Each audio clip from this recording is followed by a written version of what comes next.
the best. I'm going to roughly eyeball what is the middle, hold on to your friends and loved ones, or if you would like a couple of hours of break, pass them to the far side. I'm going to cut down the middle here, and then stay very still, but just count to see how I've done.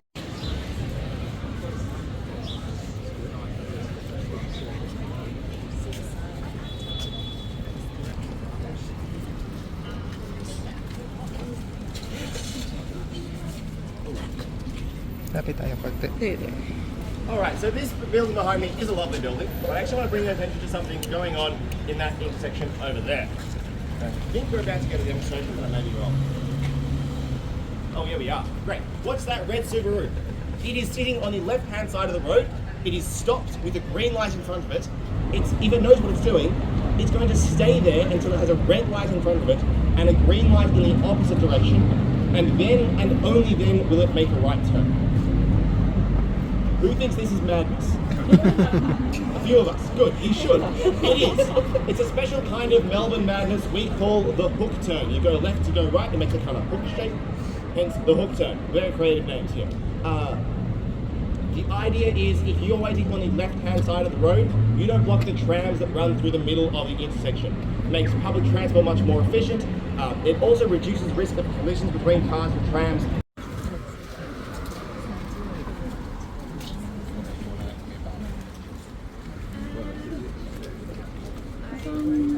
Intramuros. Yeah.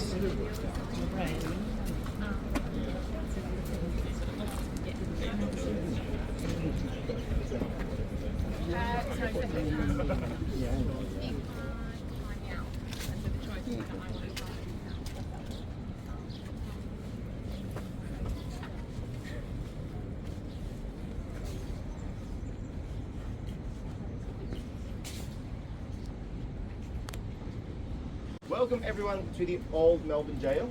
To add to the list of very creative names, we had the hook turn just before. We had the thing we built this out of. It's bluestone. It's a bluestone. We called it bluestone. This was built back in 1840. Two criminals who we held here, I'd like to talk about to you today. Firstly, the youngest prisoner we ever locked up. His name was Michael Crimmins. Anyone want to guess how old he was? 7. Ooh, younger than 7. 2. We're not that bad. He was 3. He was 3 years old when he got 6 months for being idle and disorderly. Which is essentially the crime of being 3. Much more famous though than Michael Crimmins, and quite a few years older, is a man named Ned Kelly.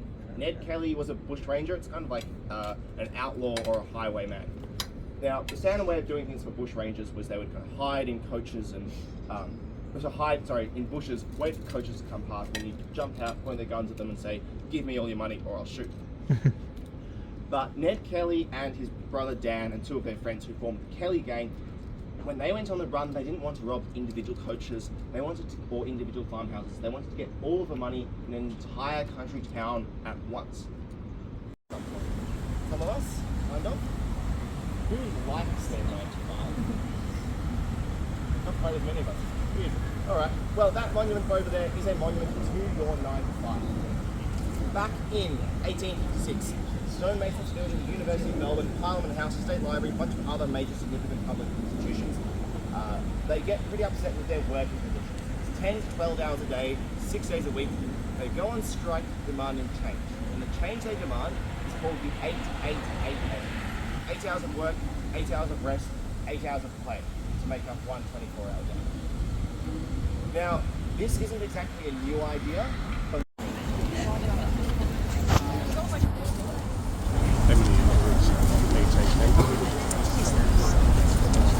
actually just outside the Central Business District, or CBD, that's over there. Over here is the suburb of Carlton. 2 things going on here. Firstly, just over there are a whole lot of lovely Victorian era terrace houses. You find these all over the centre of Melbourne. We built these when basically all the time when we had rooms in the 1880s, all we built this kind of housing. These days are generally heritage protected, meaning that you can't knock them down, or if you want to make changes to them, you have to preserve, at the very least, its original facade or things. You'll find this all over the inner suburbs of Melbourne. The other thing that's significant about the Carlton is it's the centre for Melbourne's Italian migrant community. crazy migration from southern and eastern Europe. In particular, had a lot of Italian migrants settled in Melbourne's inner north, in suburbs like Carlton. The result of that today.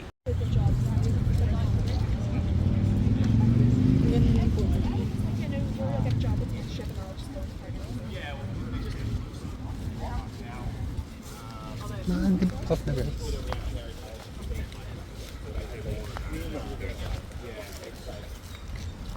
The idea was that after COVID, let it out because had a lot of immigration then. So the land of the Wurundjeri people. They're one of 5 groups who make up the Kulin Nation, who are the indigenous people local to a lot of the land that is now Melbourne. As part of that acknowledgement, I pay my respects to their elders, both past and present, who've been the caretakers of this land for the last 40,000 years. Additionally, and I'll explain this a little bit more in a moment, we acknowledge that the sovereignty for this land hasn't ever been ceded. Video ka. Yeah. Hindi pantay yung sabi niya feeling niya.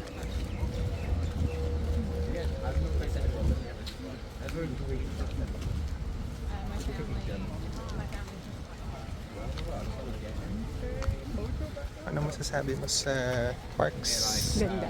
It's very first Saka row. ng ganito. Yeah. Meron naman tayong Luneta Park, pero it's just another park. This is Royal Park. Carlton Park.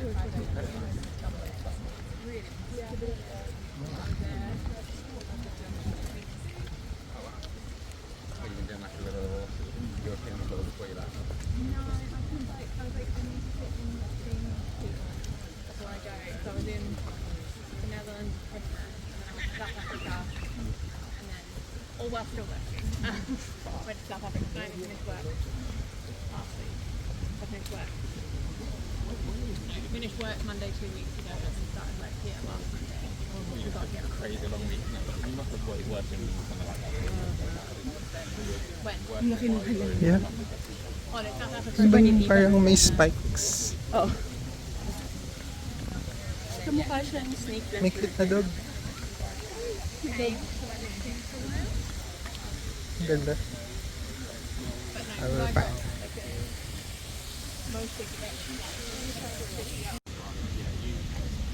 Anyone who has fruit trees in Melbourne will tell you, can't stop a possum from getting to a place where a possum is. Alright, that building over there, the Royal Exhibition Building, built in 1879 to host the International Exhibition here in Melbourne in 1880. Come back to that in a moment, where we left off before, 1815, 77,000 people, very excited about the The first thing, we've noticed that the landscape in a lot of parts of what's now rural Victoria or rural New South Wales, look like places where gold had been found in other parts of the world. There was a reward from the New South Wales government for anyone who could prove the existence of gold anywhere in what at the time was New South Wales. Big trip we saved up for. So we're doing 2 weeks here.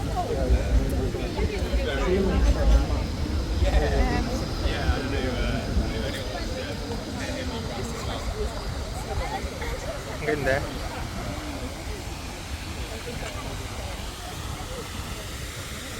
Yeah, no, definitely. I didn't plan on staying in Melbourne.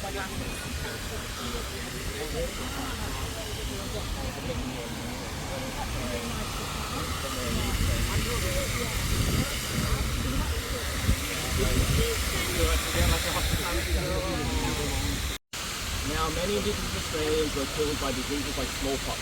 They were brought here by European settlers who didn't have exposure to it prior to colonisation. But there were still people living on all this land that is now Melbourne, or all the land that's now Major Gold Rush, towns like Ballarat, Beechworth, Bendigo, or even one, just all the land that started being used for farming as well. People don't give up their land without a fight or fair compensation.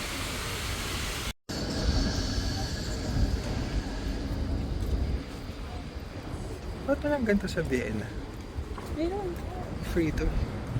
Hindi natin. Gusto natin free. Hindi ko alam kung may food. Baka meron din. Feeling ko meron. Baka in German. Yun. Or in Chinese. Hotel Windsor.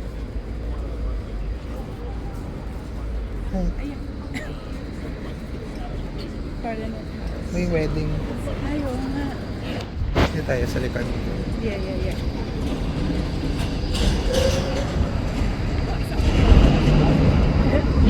All right. I wonder that. So, folks, the building behind me here is the Parliament of Victoria. It's another classic example of that gold rush era, built in the middle of the 1850s.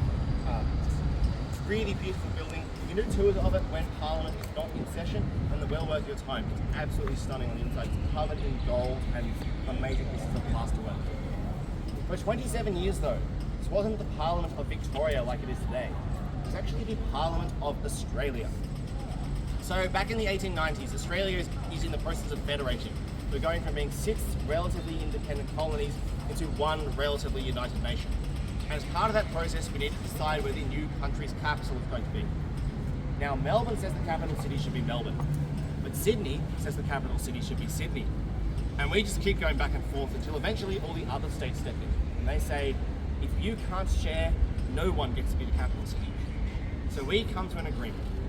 We say, as much as Melbourne hates Sydney, as much as Sydney hates Melbourne, we can both agree to hate something in the middle even more. And that's why we built Canberra. Now, if you look at the map, you'll notice Canberra's a bit closer to Sydney than it is to Melbourne. The deal was Sydney gets the capital to be closer to them, and while they're building it, Melbourne gets to be the capital city. So from 1901, when Australia federated, until 1927, when they finally finished building Parliament House in Canberra, this was the Federal Parliament of Australia, and Melbourne was effectively Australia's capital city. It's covered in gold. It's in French Second Empire style. Absolutely gorgeous building.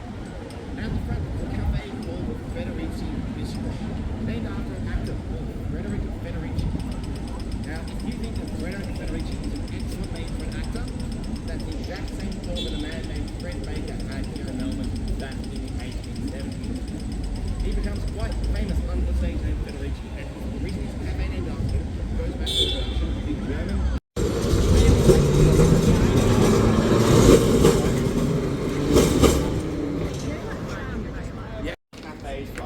Restaurants and nice little places like that around here. If you like going bar hopping, starting here, working your way back towards Little Lonsdale Street is definitely a very good way to do it. The reason this is a good place for that kind of thing is associated with the former names of this street and the one we just walked past. This laneway was known as Romeo Lane. The lane we just walked past used to be known as Juliet Terrace. That's because this was Melbourne's red light district. And you have one thing to say about that, which is notice how close we are to Parliament. We walked about 2 minutes from Parliament, and this is where the red light is. Anyway, moving on.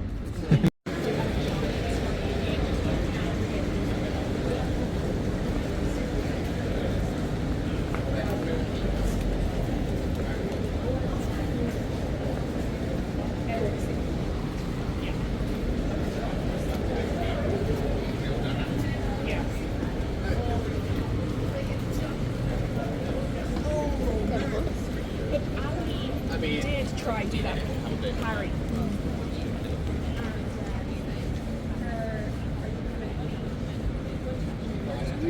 Oo nga eh. Gusto ko siya matikman.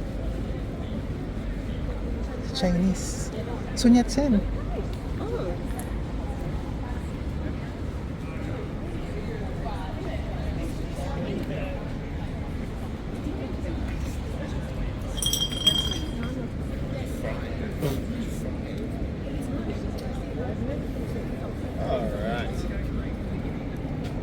So, Chinese music. folks, you're now standing in the the longest standing Chinatown in the Western world. Anyone here from San Francisco? No. Well, if you've been to San Francisco, you might know that they have the oldest Chinatown in the Western world. But they also have floods, fires, and earthquakes. So we have the longest standing Chinatown in the Western world. They also say in the Western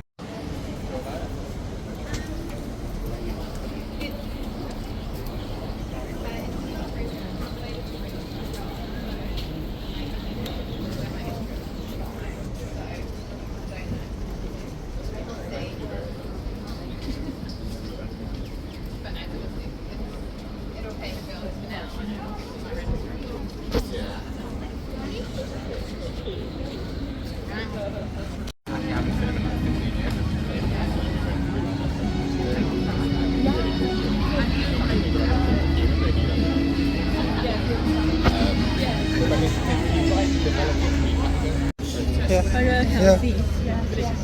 Mediterranean. 1901. So folks, we're currently standing in the courtyard of the church here in Melbourne. Particularly love the church, but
Shanghai Street.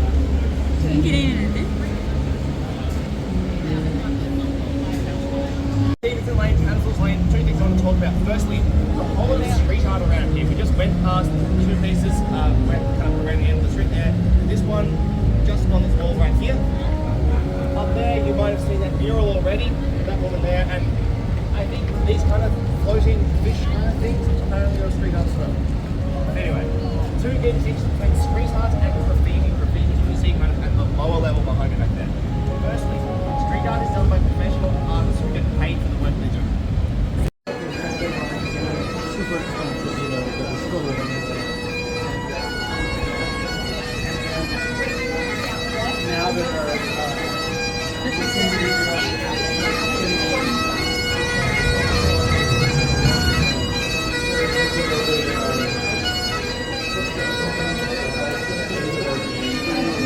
Parang may ganito sa Vienna.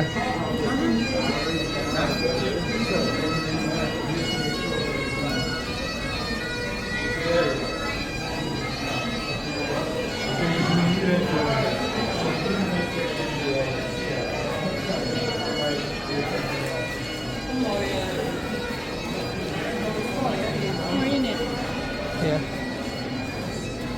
Oo nga, gantong natin sa Vienna, yung dinaanan natin. Bunnies. Yeah.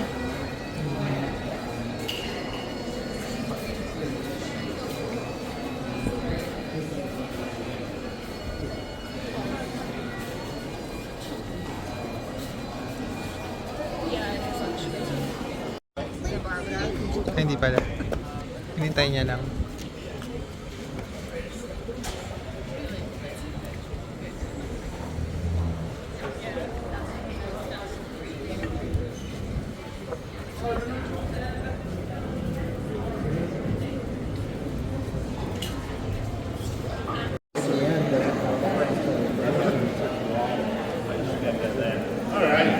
Welcome to the Block Arcade, second of Melbourne's two major older arcades. We just went through the Royal Arcade, built back in 1869, modeled on the arcade of Covent Garden in London. This one here, modeled much more on the arcade of Milan, built in 1892. See around us, lovely Milanese arches, all the plasterwork, domes, and we're standing on right now, the largest hand tile work and floor in the entire southern hemisphere. Excellent place to boutique shopping. If you want to get chocolates in particular, there are two Australian chocolatiers that have shops in these arcades. They founded in Adelaide in the other one is in the other arcade called the Coco Black. Walk past Adelaide to go there.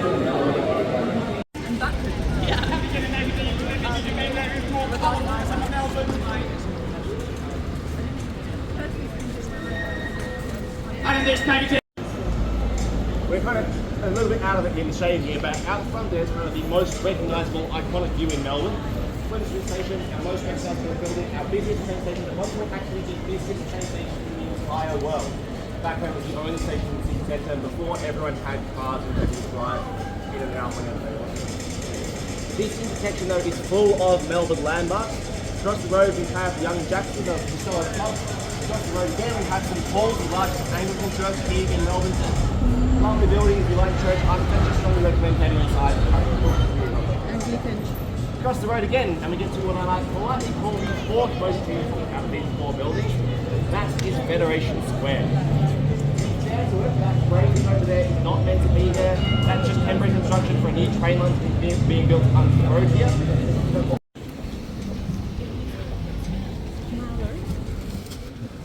Ayun yung pinag-ground. I think it's soft. Oh, grab it.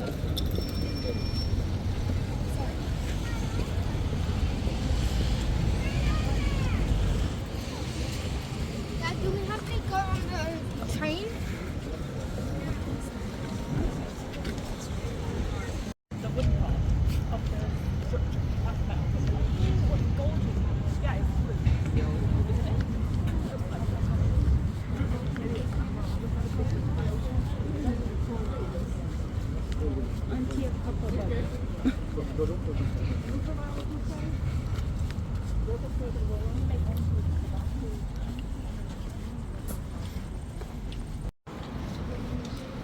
Isn't it? Ang ganda.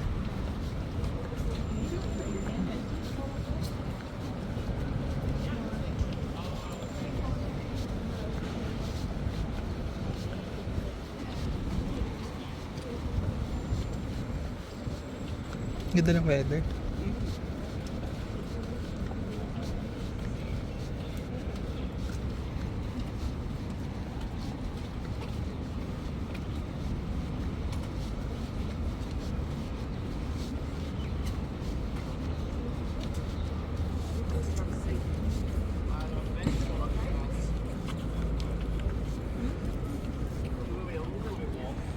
Saan po tayo? Dito?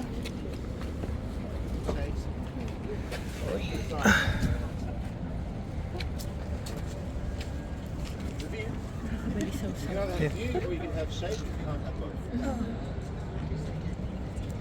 I won't keep you here for long.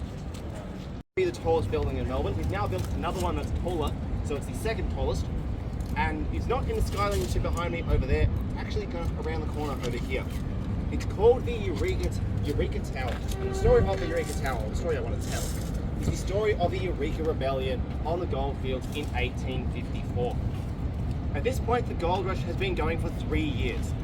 A lot of the stuff that's easy to dig out of the ground has already been found, so it's getting harder and harder to actually make money as a gold rush. Meanwhile, the government has imposed this exorbitant mining license fee just for the right to dig in a 12-foot by 12-foot square area. So you have to pay this exorbitant sum every month to the government. You've got no guarantee of finding gold. It's getting harder and harder to actually find any gold. The miners are doing it pretty tough, and their demands keep getting ignored. They don't have any representation in Parliament to vote and to be elected. You have to be a man who owns property. The miners don't own any land, they're just renting it from the government. They decide they're going to force the government to listen. 10,000 miners get together, they set their mining licenses on fire, they raise a new flag. It's the flag we saw flying on Trades Hall, that blue flag with the white cross. You'll also see it flying, might just be able to make it out at the bottom of the line of flags hanging from that crane behind Flinders Street Station, if your eyesight's good enough. You'll see it on a lot of construction sites and things. It's very associated with the union movement. They built a small defensive fortification called a stockade. They're essentially declaring almost open rebellion against the government. The response is to crack down hard. They send in the police, they have a shootout, 22 miners and 7 police officers are shot dead. In the aftermath though, something weird happens. They arrest a bunch of the miners, they take them back to Melbourne and they put them on trial. On 7 separate occasions, they charge various miners with crimes as serious as treason. On every single occasion, despite overwhelming evidence against them, juries here in Melbourne find them not guilty. The miners have generated a lot of sympathy among ordinary Melburnians. They say that even though they're legally in the wrong, They deserved a fair go. They were treated badly by a government that didn't care about them, and the response was heavy-handed and unnecessary. That sympathy manifests itself in these not guilty verdicts. And the judge can't overturn a not guilty verdict from a jury. So, the judge, none other than Sir Reverend Barry, has no choice but to let the miners go free. It forces the government to act as well. They abolish the mining license fee, they completely change the way they're taxing the gold rush. Most importantly, they introduce 2 new seats in Parliament, specifically for representatives of the gold miners. It's a small step, but it precipitates a whole lot of other steps.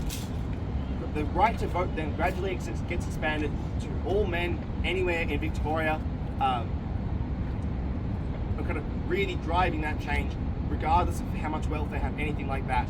Australia later becomes one of the first countries in the world to grant women the right to vote in 1902, just after it federates in 1901.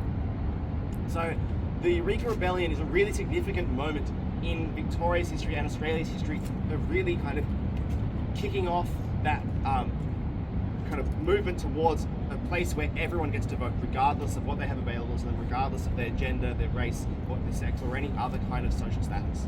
It's memorialised in the Eureka Tower in a few ways. Firstly, those blue and white stripes that run up the length of the tower, they match the blue and white of the Eureka flag, the flag they flew at Ballarat. Secondly, the gold panel up the top. It's real 24-karat gold in a very thin layer in between 2 glass panes of the building. And finally, that red stripe. 20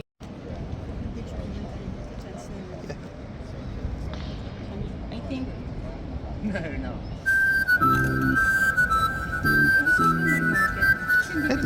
Market today.